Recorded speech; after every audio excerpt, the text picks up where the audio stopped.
in the middle of a night from a night terror, I go to the bathroom, open up the toilet, and swear with my head. I submerge my head in the water and swear. You're listening to Bug and Moss. Whoa! From the Skittering Studios, underneath your favorite rock, 7:08 on the clock on the Bug and Moss Morning Telephone Show. That's my computer screen. I'm Moss. I'm Bug. Moss, your strings are out. My strings are out. Did you pull them out on purpose? Did you see all my strings? They're out everywhere.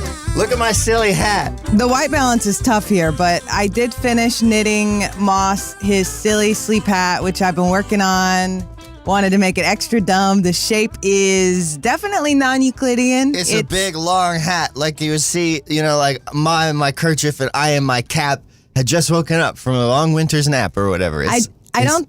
One of those. I don't think you can tell because of the general brightness of the hat, but I did some cabling where it looks like hearts, and I got tired of doing that cabling partway through, so I started just making the hat skinnier, it kind of willy-nilly, tapering it down, and so it's bulbous. It's kind of the shape of a condom. Bug made me the best hat on the planet. You can sort of see the cabling a little bit. You can't tell the heart stuff. But this is the best hat, and I will be wearing it for the rest of my life. And never, ever, ever taking it off. Not even once. Not for any reason. Going to have to take it off because we got to weave in those ends. Yeah, well, we'll have to put the ends in, but that's fine. That's fine. It also needs to be washed because I spilled an entire cup of tea on it while I was knitting it. Yeah, but it smells pleasantly like a little bit of milk. That's not good. But that's like soothing for sleep time. You don't want milk. Milk smell is going to get really bad. Milk smell goes away on its own. It doesn't. And we've talked about this before on the show. I know. That's what we call a callback in the biz, Bug. You're going to make me blow a gasket, and then you're going to have to replace it. And Squared says, Ebenezer Scrooge. Hell yeah. This is his burlesque persona. Ebenezer Stooge. With surprise nutrition. A little bit of milk I can suckle from these strands. Stop it. Gross. There we go. If I pull these strands in my mouth, I can get a little bit of that flavor. Are we going to talk about that cutie that we started the show with? What you talking about? The cutie we saw playing all those instruments. Yeah. Yeah, that was a stupid cover of me playing Lowrider badly with my bass 6 guitar. We were talking about the bass 6 guitar the other day, me and Alex, when we were doing Long Walk to Diamond City. And I was looking for something to play to open the show so that we could start the stream while we were still typing up our last bits and notes and stuff. So yeah, that was me. That was just me a couple of years ago playing some instruments. I love that video. You're so cute. Thanks. It's fun. I love playing the bass 6, although it's a weird one. It's also strange to see me without a mustache. You look so young without a mustache. That's what always hits me. You look great with and without one. One of these days I'll shave my mustache just to be, I don't know, just to shock everyone I know. Because now I should do it for something. I feel like there's got to be a payoff if you're going to do it. Shaving my mustache for charity? Well, I don't know if anyone cares about it that much, but something like that. Coyote Astronaut also said at the beginning, and I just want to say I'm glad that you spotted this. Coyote said, what's up with the trad grip situation? Absolutely. Drumming with traditional grip is the way to fucking do it. Ayo. In case you don't know what Coyote means by that, usually when you see people playing drums, you see them holding the drumsticks. Wow, this camera's going to be rough. Like this, right? With two hands, like normal. In trad grip, you grip it with kind of like a Shrek hand, not a Shrek hand, a Spock hand, and you hold it sideways. That was originally done for marching bands because those people who played like those military snare drums that'd be slung over your shoulder on a string. The drum would hang at a weird angle off to the side because it's on a string. You'll notice that if you see those pictures, right?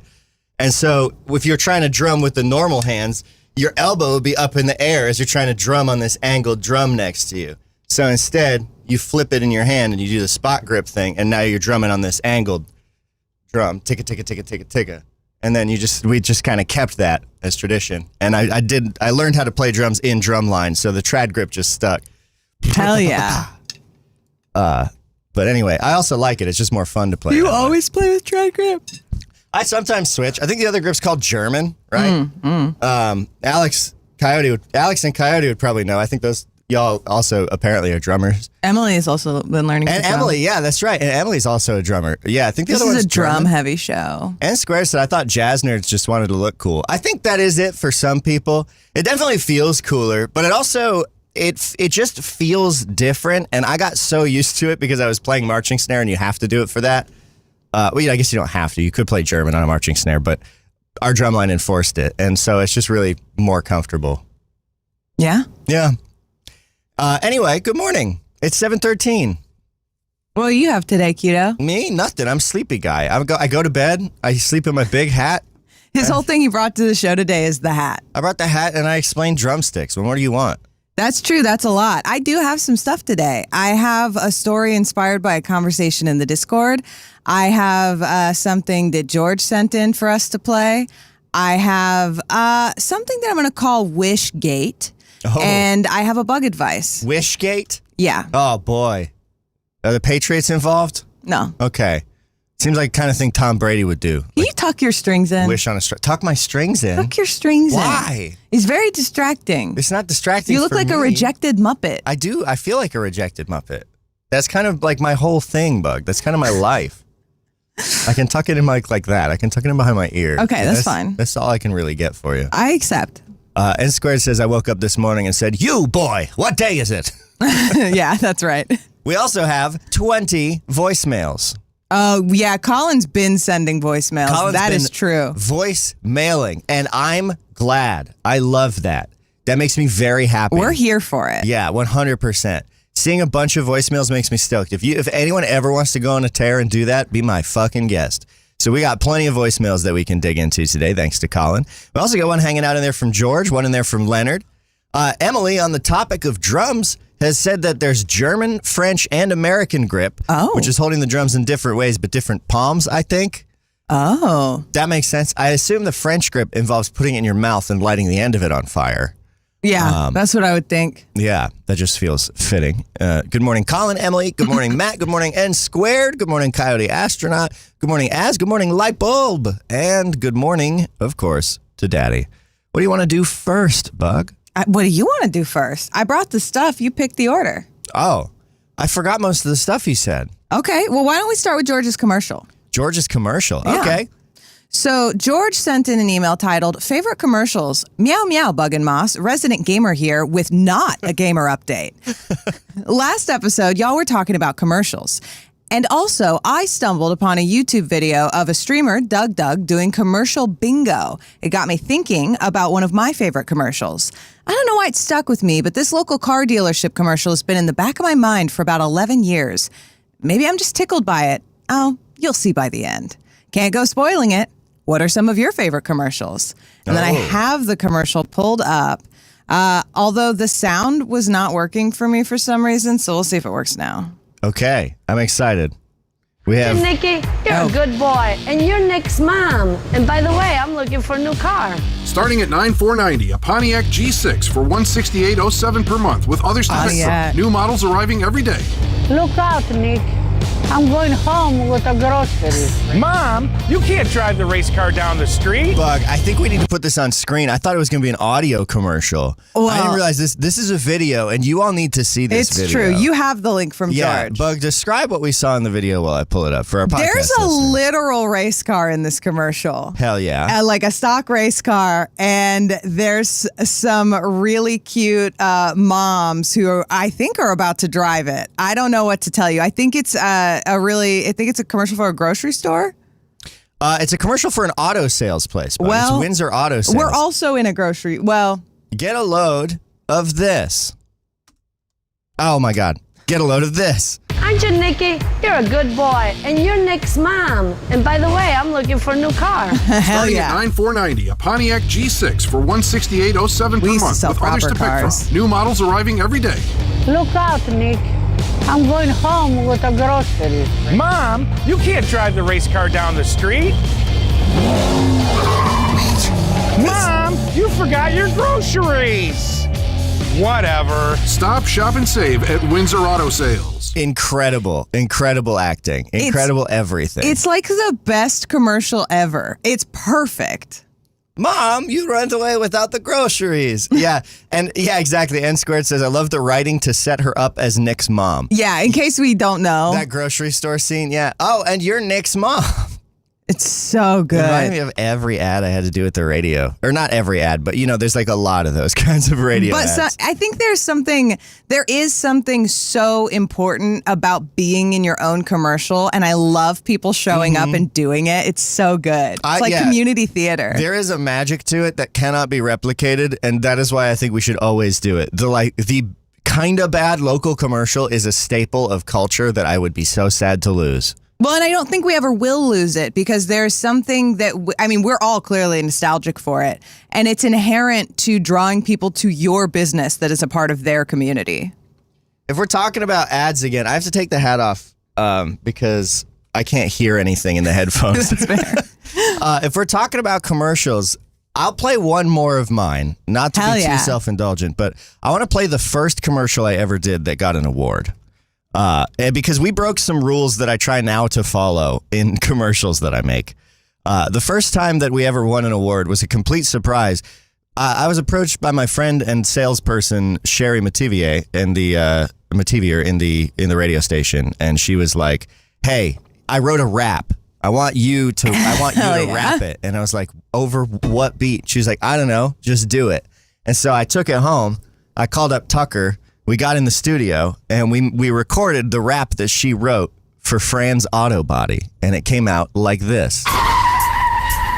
You're in your car and you're driving to your job, get slammed from behind, there's no need to sob, you call Fran. He's the man, Fran's a Keen, that's what I mean. And if your car just got smacked and your windows all cracked, call Fran. He's the man, Fran's a Keen, that's what I mean. Well, you're driving through a green light, suddenly you sideswipe Fran. He's the man, Fran's a Keen, that's what I mean. Good people you can trust, and there won't be a fuss. Friends of Keen, Washington Street, they do it all and they can't be beat. Friends of Keen, that's what I mean.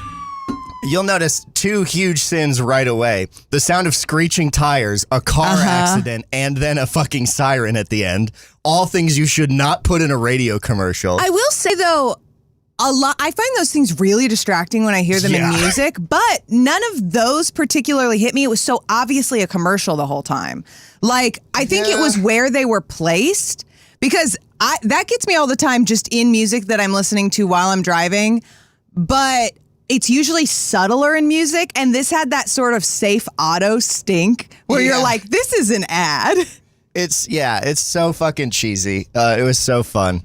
And then when we went to every year we would go to the New Hampshire Association of Broadcaster Awards, because we'd just pile into the van. We'd head out there, we'd all get really drunk and then go back home to the radio station and then get sent back to our houses and stuff. It was very fun every year. And so we went, this was back in 2016. And as they're doing all this stuff, they're announcing all the different awards for the different categories. And we were like excited, but we did not think we were going to win. And then they were like, and the top, and when we didn't hear it in like the bottom two that they called out like the runners up, we were like, oh man, we're never going to get it. And they're like, and the top commercial, and they hit play and we just heard the, and Tucker and I looked at each other, we were like, oh, no way. It was like one of the most magical moments of my radio history career. I love that commercial. It would also work for me, like if I was in an accident, I think this would play in my head. I'd be That's like funny. Washington Street. Washington Street. Like there's a total vibe there. Thanks. And that's the power of a local commercial too, because it actually tells you where to go in your town. Also, very good Beastie Boys energy. Thanks, yeah. And we did the beat too. We just did this like stupid descending chromatic bass. And it came out fun. So fucking good. Yeah, it was a good time. Did George send another one or no? I don't think so. Okay. I thought George sent 2 commercials, but perhaps I have hallucinated those. What are your favorite weird local commercials? There was the Rhett and Link commercials that were very famous for a while, where they did like a thing where they went around to different local businesses in the country and made them silly commercials. I think I may have seen a couple of those. That's where that like Chuck Testa taxidermy commercial. Oh yeah, that one's really good. I have seen a couple of those. And then the Red House, where black people and white people buy furniture. Yes, that one is incredible. That one is so good. They absolutely killed those. Yeah. There's a lot of commercials that I don't have any today, but I'm hoping next week I'll have dug up some. There's a couple of different nearly lost media things that I think I might be able to find.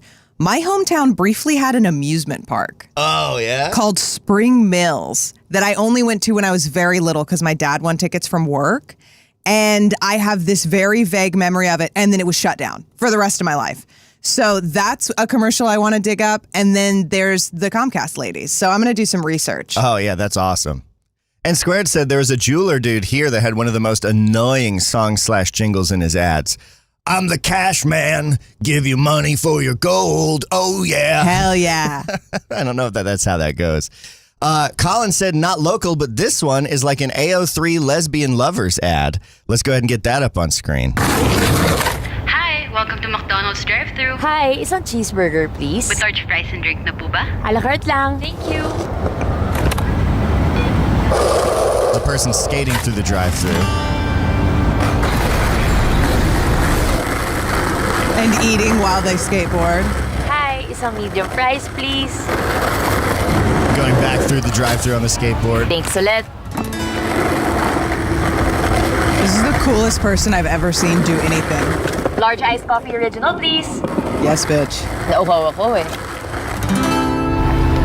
She just drove by the person in the window and said, I got thirsty. Dessert niyo po.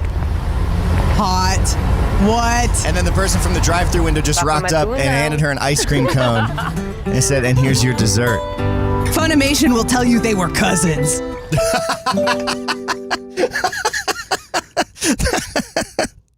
Sorry, Bug. That really got me. That really tickled me. That was really good.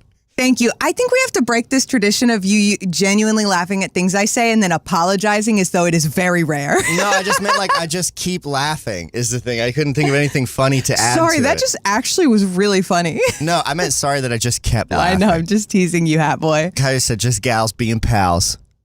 Colin says you got that out there just before the jingle. Makes it feel like that was the actual tagline. Yeah. That was very good. You can't take a skateboard through the drive-thru. They do not like, I mean, maybe wherever this was aired, you can, because the United States is like uniquely unwalkable. They won't serve you in most places. They will probably serve you at a local place, but depending on what you can get away with. I mean, if the employees know you, they might. But I'm pretty sure they're all. I tried to do it too when I was in high school. N Squared says I tried this once. They refused to serve me. It really depends. If you're a white lady on a horse, you can create a whole situation about it when they don't serve you. Well, because a horse is technically a car. Technically, it's like yes. a Toyota helmet. But I do agree completely with what Colin said, which is we all lack whimsy in this fucking country and it sucks. It's ridiculous to not serve people who are pedestrians. I don't agree with that as a thing. Your it's just like, just came out. Well, You're like, I don't. well, I don't because I didn't drive until I was about 30. And I used to walk to places all the time, especially now. A bunch of them are drive-through only. Mm-hmm. So like, give me a fucking break, dude. Also, what's the deal with all these? Wow, that's fucking sounding like Jerry Seinfeld. Our career. What's the deal? Career's over. What's the deal with these drive-through coffee places that all suck? Like They're Seven all Brew? dog shit, and they're everywhere. Yeah. And what's that other one that sucks? Well, Big B's kind of sucks. Yeah, Big B sucks. Big B sucks. Seven Brew. There's just a bunch of these. They're all. It's like brands on Amazon where you have to have a brand, so the people just register like 7 vowels in a row. It's just like these random coffee We have another companies. one. We have like 3 on the bypass in our town right next to each other, and they're opening another one. They're just all really mid. It's not like they're egregiously bad. They're just all really mid, and they all sell the same things. They're pretty bad. Oh, the Human Bean. The Human Bean, is that one of them? Human Bean at least has those cool energy drinks. That's like something that's different. But now everyone has the energy drinks, and I can get a Route 44 at Sonic. I guess that's true. I don't know what the deal is. I feel like those just popped up in the last few years. But also, I'm not used to how many chains there are outside of New England. New England does not have the same amount of chains as there are down here in the Midwest. That is true. And it's because I think fully New England has less space. Mm-hmm. And so because there's so much space in these rural areas in the Midwest, we've been developed to shit. And all of our local businesses were closed by Walmart's 15 years ago. Also, the other chain I was trying to think of is one of the most heinous ones. And it's the first ones I noticed this trend with. It's Scooter's Coffee. Scooter. And they say just scoot on through. Just scoot on through. Scoot on through. Scoot on through to the other side. Get your coffee and a drink inside. Except don't come inside. It's only cars. Only cars. That's how it goes. Ooh. Ah, man. It's 7:27 on the Bug and Most Morning Telephone Show. It's Friday. I'm fucking sleepy, yo. I know you're fucking sleepy. You want me to give you some more stuff? I want you to give me some advice, Bug. You want some advice? I've been having a hard week. I've been sad this week. Well, he doesn't know it, but this advice is brought to you by me in partnership with Matt Bliss. Oh, boy. Wait, should I actually play a Bug advice? Yeah. Anybody care for some healthy advice from Bug? Ooh, hell yeah. I bet you do, because I'm so good at people love when I tell them what to do with their lives. I'm Bug. Think I can fit this whole puffball in my mouth? Yes, and stop it. Stop trying to put it in either of our mouths. Well, please continue. So, Matt's recent Rethinking Daily post, and that's Matt's blog that he posts sort of daily, and I think everyone should subscribe. His recent post tackled the idea of rumination and how writing things down can help us break free of thought loops. And that inspired me to talk about a concept that I have very complicated feelings about, and Moss, I know you do too. Okay. The very dreaded to-do list. Oh, yeah. A to-do list. Everyone always says, break your tasks down into manageable chunks and that'll help you get through it. And that's complete horseshit to me. This post from Matt helped me understand the way I use to-do lists and why they work for me. Okay. So, first of all, everyone should subscribe to Rethinking Daily and check out Matt's newsletter. And I want to give everyone a small secondary piece of advice related to that I think Matt would approve of. Just read it when you have the time and delete it when you don't. Like, with my ADHD, I know I become really easily overwhelmed, and if a daily newsletter is coming and I feel like I can't read all of them, I think I'm very likely to read none of them. It's kind of not also... Same. I'm such a little blog bitch. I love blogs. I love Rethinking Daily. It's awesome. I love Inner Spiral. I love reading blogs. But I think the blogs are the content I consume the most of generally. Well, if you are like me, though, and you feel weird about deleting it, it's kind of what I think we're trying to do with this show, where it's like, you don't need to catch up on Bug and Moss. You jump in whenever you want to, and you should definitely subscribe to Matt's newsletter and do that too, because it's really good. It's really good. Everyone that I've caught has been awesome. Yeah. I also have to have a clean inbox, which is very different than Mason, so I have to give myself permission to remove things. Yeah. There's a few I get in my email inbox. One is Sarah Ray Warner's newsletter. Yes. Sarah is amazing. We'll Everything link she that writes in the is show great. notes. The other one is Austin Kleon, the author of Steal Like an Artist. I just love the way he writes, and I love his work. And then the other one is Matt in Rethinking Daily. Yeah, we'll link both of those. Yeah. So, what's the advice on display here, Bug? So, the advice on display was, in this post, Matt said, the first thing to do away with here is to think that all thoughts are valuable and must be retained in the mind. Thinking is not necessarily rumination. And this felt like the key for me to turning a to-do list into a really useful tool. It feels really great to cross something off of a list, but more often than not, I literally just throw my lists away, half written, half finished, and mostly forgotten about.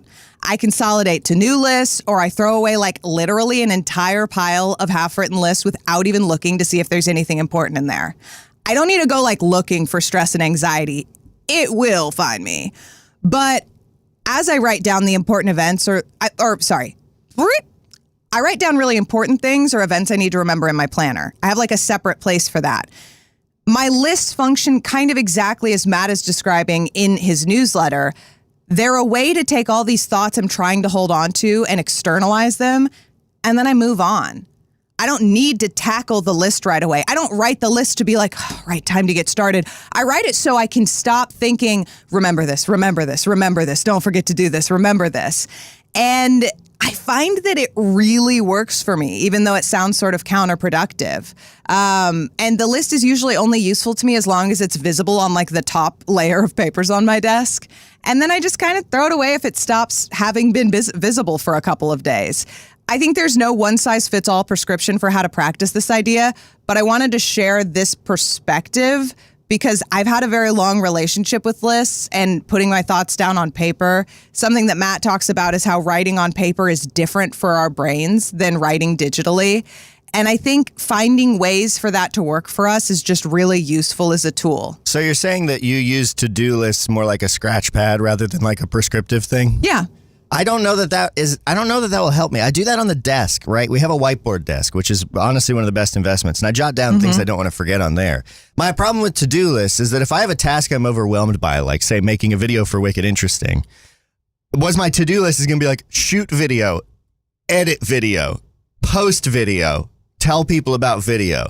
Each of those steps is like days of work. And Yeah. so I'm never going to see those boxes get checked off. But if I break it down into like edit first scene, shoot this, then suddenly I have to like plan all these things I didn't want to plan. And I have to like build this entire exterior structure that is only linked conceptually to the actual labor of the project. And if I get too granular on the to-do list, I feel like I'm just making boxes to check off. That is just wasting my time. I feel the same way. I hate to-do lists. I And really don't like them. That's why actually I used to try to get more granular, and we had this tool called Chaos Box where you could break projects down.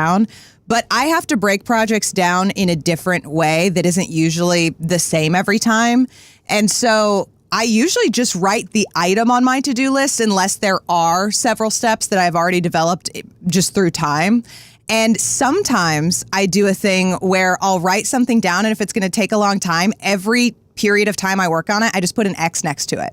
So I know it's not like a specific amount of time, but I'm like, oh, I spent like 5 X's working on this. I've been working on this if I need that, if I'm kind of vaguely tracking my time. In the chat, I see that Matt said, really glad to hear that, Bug, because that's how I use to-do lists. It's both things to do and also a thought dump scratch pad. It is mostly, I think, more similar, Mason, to the way you use like your book of note cards, where I'll have a list that's more of a word cloud, and it'll have things that I'm trying to remember to do, but also ideas or new things I've thought about. And it really is just like a snapshot of my brain on that day. It's just like things I was thinking about. I can see the utility in that. I tried when we were in the middle of digital folklore to really try all the productivity strategies I could. And like I tried all of this list breaking down and tracking it and tracking time by putting marks next to it. And it just, none of it was particularly effective for me. It just added stress and dread because I see this. I don't know. I need to find systems that work for my brain. And I don't think to-do lists are going to be it, Bug. Yeah, I think that's totally fine. And the advice isn't always just directed at you. No, I know. It's for everybody. I'm just thinking, like, I wish there was something that would help with project and task management overwhelm that didn't look like that or didn't take that shape. And I don't know what that would be because a to-do list is a pretty fundamental sort of thing, you know? The thing that I really wanted to speak to based on this is not necessarily the to-do list, because I do think that comes with a lot of baggage. It is writing things down. However you do that. I think writing things by hand, and I think the desk is great. I also use it. It's great to have that moment where you can just erase everything on the desk, kind of regardless of where you are, because you're fucking done looking at it. Matt brought up another really good point, which is that addendum to thinking on the to-do list items that just keep floating, the longer it's there and doesn't change state, the easier it is to ignore. So making progress is a really good way to avoid that. Well, I really agree with what N Squared said in chat, which is to-do lists only help me in the immediate. Long term, they never work. 100%. That really is true also for me. Like if I'm doing one thing that has a lot of moving parts I don't want to forget, then I'll be like, oh, let me just jot these down. Yes. But I need something that helps me manage my time more broadly. But more than that, I need something that helps me manage my expectations more broadly. That's huge. I will say that something that can help in the short term, I think it's sort of annoying, but it really helps in the long term, is finding a way. And we've both done a lot of different things to figure this out, but finding a way to figure out how long something took you. Yeah, dude. I wish we lived in a future that didn't have shitty AI. I wish we lived in a future where I could have a program on my computer that, like, without being an absolute privacy and environmental nightmare, like, just looked at everything I did and told me how long I spent doing things. Like, I wish I could have something that was like, hey, you spent this much time just looking at your email, this much time looking at this. I have a piece of software called Time Snapper that I use. I should use it for more reviews. It takes a screenshot of my computer every, like, 2 minutes. Yeah. I've been using it mostly just for, like, what is it called? Time-lapse videos when I'm, like, doing 3D modeling or graphic design so that I can then play it back. But I can show you what that looks like. So this is a very simple thing where you can, like, search and analyze your computer usage by program. So if I say, I don't know, I'll put Affinity in here, and it's only set to like yesterday, so I'll just need to back it up because I knew I was using Affinity. And then it will show me a screenshot of every time I've been doing stuff in Affinity. So here I was pulling assets for Kenshi, and then you can play your day, and it will like jump through everything that you were doing. I was editing some clips. That's me and Matt recording. So it does that, and it gives you like certain kinds of reports. that I thought would be useful. Like, so I can say, okay, well, how program statistics gathers them together and it tells you how much time you spent on like each thing in whatever app you might be using. So obviously my web browser is the most. Kenshi, I've spent an entire day and 1 minute in. That's awesome. In the past month, I've played Kenshi for 24 hours. But this isn't super helpful, but something like this would be really useful, right? Like something that would just show you everything that you've been doing and what you've been working on. I also just saw the little follow notification out of the corner of my eye on OBS as I was closing that back down. So thanks for the follow, whoever that was. I didn't see your name. Yeah, I don't know. It's the expectation setting for me is the hardest part of like freelancing and working for myself, where it's like, I don't know how long to expect any given task to take. It's hard to take on a gig and be like, what's my turnaround time going to be? Like, how long is it going to take me to edit? Because some days I can bang something out in no time at all. And then in other days, it will take me forever to do the most simple of things. And part of the ADHD problem is, in general, I think something that I notice as someone who works with you and lives with you is that you will reach for the shortest possible time, and that is the least likely. Yeah. Right? Because that's when you're just firing on all cylinders, Gotta go fast. in 300% ADHD mode. But you also can't quote that to clients, because even if that is what it takes you, it sets a completely unrealistic expectation that you are then, this is the ADHD story. You are constantly trying to catch up with yourself. I quadruple my time estimates for clients, not for billing, but for delivery. Yeah. When I'm like, oh, how fast could I do it? The problem is that sometimes the ADHD, like, gotta go fast hyperfixation mode works because, Bug, in like 40 minutes yesterday, I made the greatest thumbnail of my life for our Kenshi's Next Top Insect series. But I think part of the reason you did that is A, because you've been working a lot in Affinity, Jesus, and It's very B, easy. you had to stop. There was a due date. There was a very real due date. You had like 40 minutes to make it. And it is that sort of semi-infinite time that I think can really, really be an enemy to like working for yourself. Yeah. And trying to estimate how much time things will take. And also, like, you know, you need to, like, cut, when you're making creative products for yourself, like, you have to cut it off at a certain point. Like, you can really tinker on something forever. And I'm getting better and better at that. But, yeah, I don't know. Yeah, I think it's all a process. And I just thought, Matt, that recent piece was really useful to me because I know that I don't use to-do lists in a normal way. And when people who are like neurotypical or just like type A and maybe neuro whatever are like, oh yeah, and then I can cross everything off and then it's done. I'm like, oh, no, I'm not a completionist literally at all in any facet of my life. I'm a different animal. Yeah, that's not how I experience it. I'll just do a new list and I won't even use the old list. I'll make up new stuff. Like it's more about organizing what I'm thinking right now. It is 7:40 on the Bug and Moss Morning Telephone Show. It's time to mention that our show is sponsored by our community partners over on Patreon. Patreon.com/Bug and Moss if you want to join the freaks, fools, and fugitives in the forest that keep the lights on for us here at home. And one of our community partners is none other than Rat House, a variety Let's Play channel featuring a bunch of streamers and some of our friends found at youtube.com/@RealRatHouse or RealRatHouse.com with new videos every Saturday.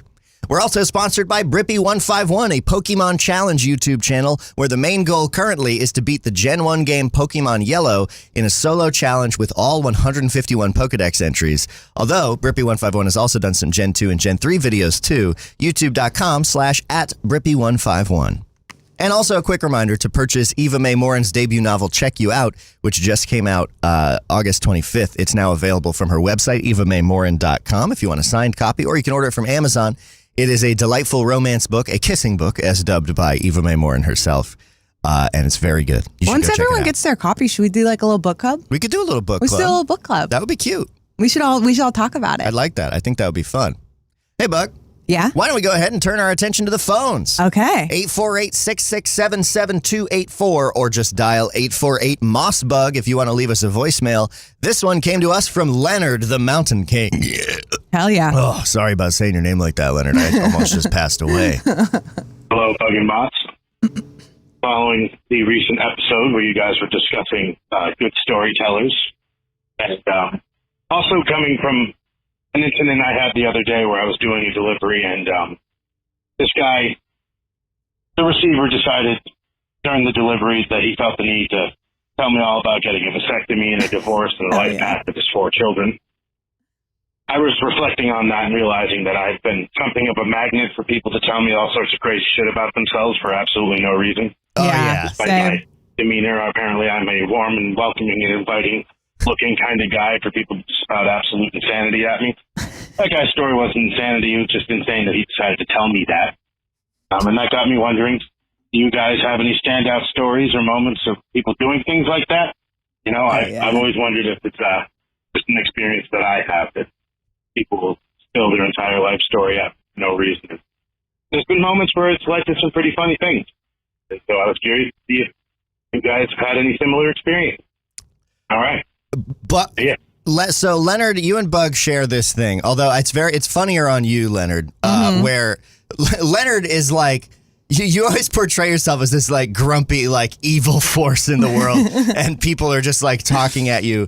But Leonard is so friendly and funny and charismatic. You just do. I feel like you're just really likable, dog. I get it. And Bug, you have the same thing, except you don't have the same like outward presentation that Leonard does. I feel like Leonard's like a metal guy, you know? And you're Bug. People tell you the most insane shit. This doesn't happen to me as much. Yeah. Because I don't strike up conversations with strangers usually. That's such a lie. You definitely do, and you beg them to tell you about themselves, and they do, but you get different information. No, it's a different kind of thing. People don't tend to come up to me and rant at me like about their life stories. I get trapped by salespeople and shit like that. That's true. People will just walk up to you and be like, I just ran over a man on my way to Kroger. And you'll be like, what do you mean? There's well, I won't. I'll be like, how did it happen? Like, I fucking love it. I think partially it's what I love. I was talking to my friend Stephanie about this the other day. It's like what I love about working in service and what COVID kind of broke me of for a while, and I'm sort of slowly coming back to, although I have not been customer facing for a long time. I've worked in service my whole life. I love it. I think serving people is really natural for human beings. I think, like, I'm one of those people who thinks everyone should work in a service job, be like it is the military. But part of it is because I think it's really good for you to engage with people. What do you mean, like it is the military? Like you know how we force people to be in the military? Like you should be drafted into service jobs. Oh, okay. Hopefully we don't do that anymore, and hopefully we won't. We could. Yeah. Anyway, that's not what this is about.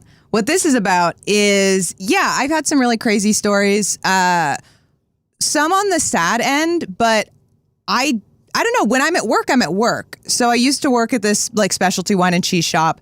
And this guy came in once and he was just like really staring at the ciders. And I was like, he seems like he's having a hard day. And I was like, can I help you find anything? And people do this thing where they sort of like, they'll just be like really silent, and you can tell they really don't want to unload this on you. Like, but you're nothing to them, you know? Like, and I don't mean that in a shitty way. I just mean like, I don't know this person. I'm probably never going to see them again. They don't ever have to come back here. It is so easy to tell a stranger something really serious that's happening to you. Not same, but I do see that impulse in other people. Absolutely not same. It's just... My therapist is like, so what's going on? I'm like, not much. How are you? Yeah. It is, though... It's really useful, I think. I think it's a really beautiful thing with other people. And this guy just kind of took a breath and he was like, my best friend killed himself and he really likes ciders. Jesus Christ. And I don't drink them. And I just want to pick one out and I want to drink it. And I was like, yeah, I can help you do that. Woof. And that's not that crazy. Well, that's not the craziest one. That one is one of the sweet ones that really like meant a lot. There was also a woman who came into the bakery once and she was very pregnant. And we kind of started chatting and we were across from the hospital at the time. And I was like, what are you doing today? And she was like, I'm driving myself to give birth. And I was like, no way. And she was like, yeah, I'm getting a C-section today. And she just like was really quiet. And she was like, my whole life is going to be different the next time I leave. And I was like, yeah, your whole life is going to... And we just like got really excited. Once a woman came in and she had just become a grandma. And at the end when she left, she said, I love you. And I was like, I love you too. It's just great. That's so awesome. I love that. Side note before I move on, 2 different people have told me about how their wives are in comas. Oh, gosh. But I helped them get what they needed that day. So like, I don't know. I think... People tell you about trauma, apparently. Well, and good trauma. I don't know how else to, like, I mean, birth is kind of a good trauma if it's something you're looking forward to. the end result of. I think ultimately, this is what I mean when I say I could be any kind of doula.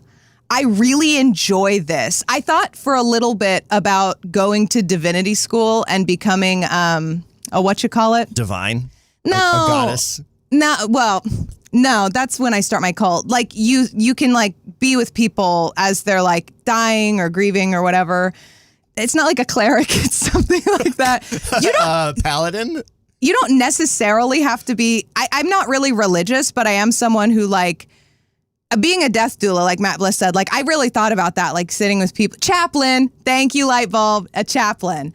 But I really like talking to people as they're going through something. Not same. I could totally see you doing that, but it's absolutely not universal. I would hate that. I would go home every day devastated. I would cry 24/7. I think part of it is that like not to be a buzzwordy or whatever, but like I think you're genuinely an empath. Well, I don't know. I'm a ruminator. I can't not really like put myself deeply in someone else's shoes and just like really be like, man, how would it feel if this is happening to me? Yeah. Like you mentioned you just mentioned two people telling you they had wives in comas, and I was like, I almost got too sad to keep doing the show. Oh no, I'm sorry. I have to put up a wall and be like, don't think about it. Yeah. Don't think about it. I think about Cars. I think about Cars from the movie Cars, and I think about them getting crashing, and that doesn't bother me. Okay. And then I'm distracted because I'm like, oh no, what do they do next? Does Mater like have to tow his friend? And then is that's the only kind of thing that bothers me. Oh God, no! Now I'm getting upset. Is Lightning McQueen just like screaming in pain, like Yeah, I don't know if this is good. Drive shaft through as the a roof. Method. And fucking Mater's like, hold on, buddy, hold on. He's like driving to like the teepees or whatever. Not my King Mater. Oh no, what's happening? So that's a journey. I don't get people telling me crazy stories, really. Yeah. I don't. I mean, when I worked in radio and went out in public, I have a lot of crazy stories from being in the public, but that's a different kind of interaction. Like there was one time where I was running, we'd go out to bars and do bar nights. You know, sometimes the radio station's there and they got like little games and they'll give out like prizes, like little tickets or drink tickets or whatever. Hell yeah. We were doing one at Ramonto's Pizza in Brattleboro, and we were out in the parking lot, and I was like, let's set up some games. So we like set up Flip Cup. So I had people doing Flip Cup and like beer pong, except it was just with water and stuff. And I was giving out, I think I had like some ski tickets. And then I was like, let's do musical chairs. Like I had the party popping. I was blasting music. It was ripping. This was like the first time I was like, I'm just going to take charge of this remote. You are so much better at shit like this. Do whatever I want. And so like I was running this party. Yeah, but it got out of hand. So I was like, let's do musical chairs. And these two middle-aged ladies who had been drinking too much, and they were the kind of people that showed up at every radio station. Hell yeah, I know the kind. So I knew them. I knew like of them. I didn't really know them personally. We'll call them Tammy and Joe. We got musical chairs going, and it got heated in round one. This lady sat on this other lady, and she bit her, and then they like pushed each other, and I was like, no. And I'm like 23 years old, like, and these like 50-year-old women are like biting each other and fighting, and then I have to like break it up. And it was like, oh, okay, this went bad super fast, and then like afterwards we had to have a talk, like, hey, don't do musical chairs, like we got to just like really keep things low key. How could you have known? Okay. Yeah. They're like, we had the great musical chair incident of 98. You weren't here then. I get that. I didn't think adults would bite each other for musical chairs over like a lift ticket that doesn't even cover ski rental. That's so funny. Yeah. Woof. Leonard also, the person whose call spurred this entire discussion, Leonard said, ironically, I'm late to listening this morning because I'm off work today to get a vasectomy. Hell yeah, King. Go off. Hell yeah. He said, hopefully I don't get divorced next. This guy might have put the curse on me. That's super funny. Nah, dude, you're good. Don't you worry. That's so good. Cody Astronaut says, I love customer service. Making things suck less rules. I agree with that. It is so cool to make someone stay better. That's what I really liked about being in broadcast engineering and then in IT. It was like I was just solving problems for people, making their life easier, making the studio work so they could show up and do their gig and just worry about being funny. Like, yeah, and most people aren't assholes. Like, you encounter assholes that really stick out because they're so horrible to you because they don't respect you fundamentally as a person and they think they are actually better than you, which is crazy to me because I don't think I'm better than anybody.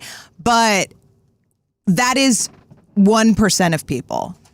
And once you get really good at customer service, and this is fucked up, at least in my experience, those are the only people I want to deal with because they're such fucking losers. Oh, you want the bad ones? I want either like a regular that is my bitch, like someone I've won over, someone that everyone thought was nasty and mean, but now we're homies, or I want an actual nightmare person. This one time, I work at a place that makes cinnamon rolls. We used to run out so much that it was like, we just run out. You can't get them. We're at a place that make the best cinnamon rolls in town. They're really fucking good. They're like award-winning good. Yeah, but you can't, for a while, you can pre-order them now once we're fully open, but you couldn't order them. You just had to show up and get them. And the only time we did pre-orders was on Christmas Eve.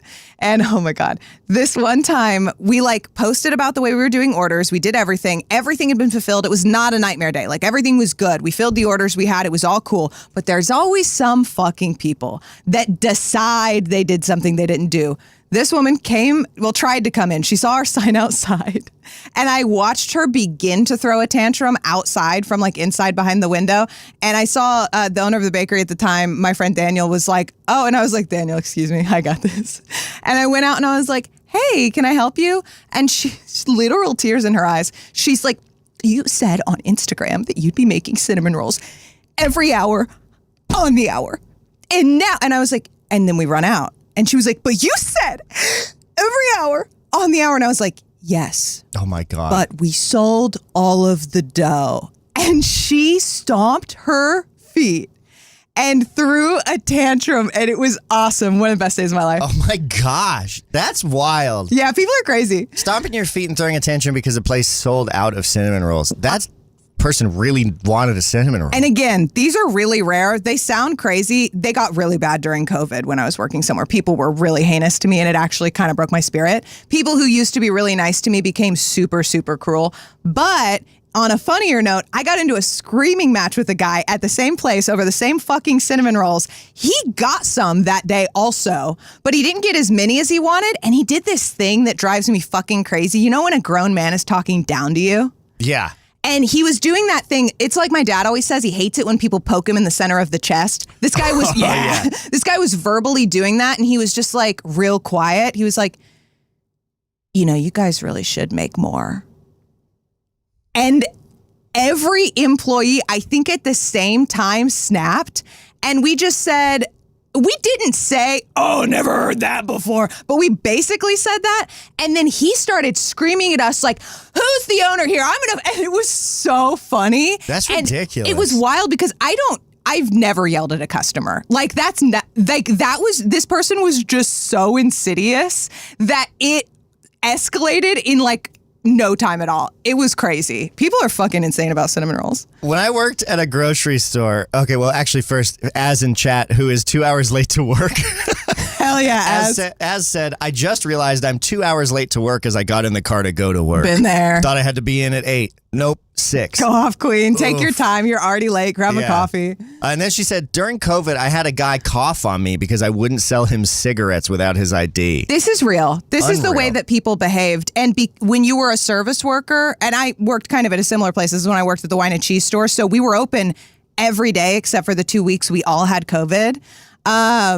People were so antagonistic about wearing masks, and we were enforcing them. We had been like deputized without our permission because we had to, and people were threatening. We were like scared for ourselves. We had to like very publicly be like, you can't bring guns in here. Yikes. Because people were so fucking awful. I'm just picturing someone like holding a giant assault rifle, just like, what do you mean I can't? I need to take I'm allowed to bring this anywhere I want. So big they almost like can't hold it all at once, so they keep almost. They bring in like a Gatling gun. They're trying to wheel in their cannon. They're like, it's just a personal firearm. Yeah, I was thinking like a Warhammer weapon or something. Okay, that's like a really funny sketch. Can you imagine someone wheeling in their cannon, and then there's like this kid behind them, and they're like, "That's my cannon boy." That's my cannon boy. He's part of it. He's wearing a vest that says service. He's like a service animal. Yeah. Fucking yeah, dude. Hello. Not a customer, but when I worked at a grocery store for a while, on Halloween, I asked if we were allowed to dress up in costume. And the answer was yes. And so I was like, cool. And I went all out. I was like, bet. The second year, I'll tell the story of the first year because that has the funny thing that relates to this. But I do want to also say the second year, I dressed up as a robot and like I got, dryer piping, like the metal tubes. I got those for my arms and for my legs. And then I got vent covers, like the big square ones. That's so good. And I put them over my shoes. So I had these big square metal feet and these metal tube legs, metal tube arms. And I had these gloves with like silvery robot bits on the back. And then I put on my work uniform, like we had our jacket. I made a metal tie out of plumbing tape. That's and then so good. It was like a metal tie with like stripes on it. They were all just pieces of metal. And I had this big silver solid face mask. And I used a harmonica holder that you'd see a guitar player wear where it like sits on your neck and holds a harmonica up. But I put my phone in it with a little oscilloscope app. So when I talked, That's so cool. it would make like an oscilloscope shape on the front of my face. Of course you did. And I walked around the whole day in this fucking horrible robot suit, not really able to do much work, but doing what I could and like... You were a mascot for the business that day. Talking like a robot. Yeah, it was awesome. I had a lot of great customer interactions. The year before that, I had also gone hard, but not quite as hard. And I did a bunch of zombie makeup. So like whole face green and like sickly. I took an old jacket from the back from the work uniform and like shredded it up so it was like all ripped. And I like wore my dirtiest white shirt. And I just like limped around the store the whole day, talking like a gross zombie. And at one point, one of my managers, who I had problems with, and everyone had problems with because he was super annoying, was driving me crazy. And I got in a yelling match with him, but I didn't break character. It was like a 15-minute yelling match, and the entire time I'm doing this like zombie Boston accent. That's and he's so like fucking hollering funny. at me, and I did not break character. And I just kept giving it back, and it was just wild. That's so great. You don't need to fucking boss me around like this. But yeah, it was great. Anyway, 848 Mossbug is the number to call. It's almost 8 o'clock, but we started a little late, so let's treat ourselves to one last voicemail. Colin said so a ghoul. You had Fallout mode. Yes, exactly. Let's treat ourselves to another voicemail. This is from Colin. This is a voicemail. Yeah. You start talking and you're like, where's this going? Totally every day. Yeah. Oops. This is Colin. Hello, Bug and Moss. So I have another question for you now that the beer situation has been handled. That's right. If you couldn't tell, it's Colin M. Parker, your Bob Bullshit keeper, your best friend. And today, your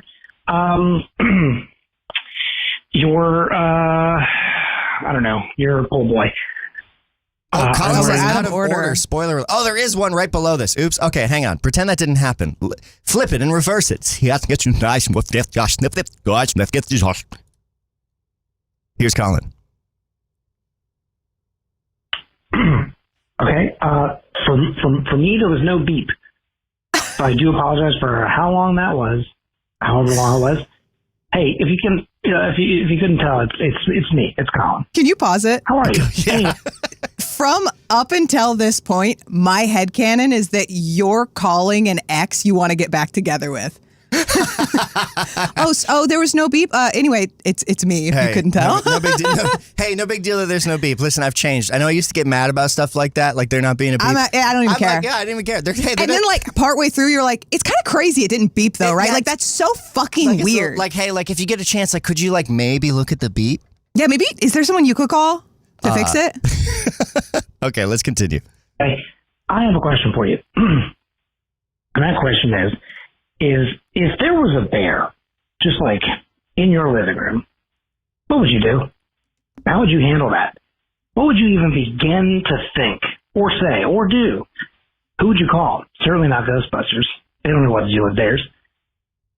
Anyway, I guess I'm going to call Animal Services now. See ya. Okay. What would you do if there's a bear in your living room?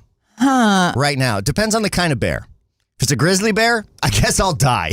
If it's a polar bear, I guess I'll die brutally.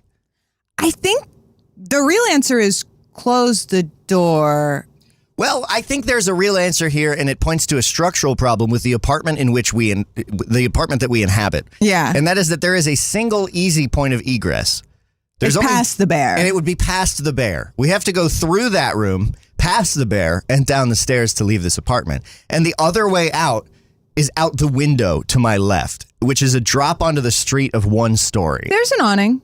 There's an awning that I don't really necessarily trust to hold our weight, except for in an emergency. Yeah, and that's an emergency if there's a bear. There are ladder hooks outside the window for those cloth emergency ladders, but there are no ladders in here. Yeah, we don't have one. So I think if there was a bear in our living room, I would probably try and lure it into this room and sneak past it, and then we could get out. That's fucking insane. I wouldn't do that. I would close the door. I would watch the door, call the police, because they are right around the corner What are from the where we police are. going to do to a bear?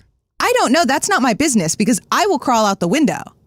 Because I don't think the bear is going to be as nimble as me in that context. Misunderestimating the nimbleness of a bear is how one too many people have perished. I think the person misunderestimating the nimbleness of the bear is the one trying to lure them through a doorway into a very small room and then sneak past them to go out the other door. Wasn't it George Bush who coined the term misunderestimate? I don't know, but at least he has something to add to a legacy. That's not a real word, I don't think, but I think he said that. I think he said that in the 2000s. And I think it's funny.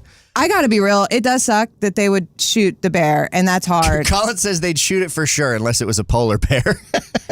But I want to have a different answer than what this is that's like funny, but our apartment's so bad to have a bear in. Yeah, this would be one of the worst places. There's a barbecue shop downstairs, so it would be really bad, because the bear's obviously going there next. Yeah. I'm probably just calling the authorities and barricading myself. I am not trying to escape past the bear because I don't think a bear in the wild is nearly as scary as a bear trapped in a space where it doesn't know where to go. Yeah. That's the biggest thing. A trapped bear? Yeah, that's not what you want. That is pretty scary. Okay, so then let's hit the follow-up. Since I already started playing it, it will be marked as red and I'll forget. Yeah. Because the next show is until Monday. So this is our final voicemail of the episode, and then we'll talk about it. Hello, Bug and Moss. So I have another question for you now that the bear situation has been handled. That's right. If you couldn't tell, it's Colin M. Parker, your Bible Shakiba, your best friend. And today, your now that bear part makes sense. Your I don't know, your pool boy. Pool boy. I'm wearing little tiny shorts. Okay. What color? My question for you is there a like a property, not like a physical like location, but like a media property that has a deep interest to you that like you're like the end goal for me, or maybe not the end goal, but like one of the ultimate dreams would be to end up here. Not really permanently, just like as a guest, just to make an appearance somewhere. Drop out. Because of Timeline Scavengers, I can't help but think like there are literal characters that in their universe watch the timeline. And so there's a part of me that's like, I really feel like I would love to be one of those people, just in the background, just at some point, working showing my face, like clearly moving or, looking in on a piece of the timeline. I feel like that'd be fun. But then like as a creator, I think about how much I enjoy dropout and college humor. And like, I got to Rooster Teeth and like, I kind of got the little taste of like getting to somewhere that was probably bigger than my station. But then, of course, that came to a very quick halt. Thank you, Warner Brothers. Yeah. Colin's canonically and actually, literally, the final person ever hired by Rooster Teeth. Yeah. Which is honestly a really cool badge of honor to have just like up on the shelf. Final Rooster Teeth employee ever. And I did say Rooster Teeth with Yes, an F. he did. Okay, here's more. But then, again, with like Dropout, that makes me think of like having that kind of opportunity. But then finally, my other thought is I would love to be like one part of my 5-year goal is to end up on Last Meal. Yeah. With the kitchen. Like I think about it all the time. I do like, too. what would I put on my menu? What would I say? What would my answers to some of these questions be? And what kind of deep cuts would they pull out for me on that show? Really a lot to think about. Okay. Anyway, and now you. You picked some great choices there, Colin. Last Meals is a great one. Ending up on Last Meals would be an amazing thing to get to do. Josh is such a good interviewer. He's really good. Unbelievably good interviewer, actually. I want to get on it just so that he can remind me of stuff I haven't been able to find. He's going to like pull up some lost media from my life. I can't wait. I can't imagine. I can't wait. I can't imagine what I would pick for my last meal. It would probably be pretty stupid, but I would have a lot of fun answering questions. Yeah. I mean, obviously, so the core question here is like, is there a media property or media company that you like wish you could end up working at or like being a part of? And I mean, I think very, very easily Dropout would be a dream gig. I right? mean, there's so much you can do there also. Yeah. And like my whole background is improv comedy. Like, oh my God, every time we watch Dropout, there's like the bottom half of my heart is just like aching. I'm like, I wish I was here. Yeah. I wish I was with this group of people. The outro has just started playing. Yeah, there we go. What is it for you, Bug? I don't know exactly what it is now. Dropout would be very strong. I can imagine working there. But I can tell you right now that in high school, it would have been the Ellen DeGeneres show. Rip. That aged like a glass of milk. Back in the day, I loved Ellen back in the day. Yep. When I was a young fool. I also thought the question was going to be, what property would you adapt if you got the opportunity to? And the answer for me is Scooby-Doo. Oh, okay. And Squared says, I want to do a What's in My Bag, amoeba music. Thank you for joining us. Catch you on Monday. I love you, Bug. I love you, Moss. This is Bug and Moss. Yoshi. Wahoo!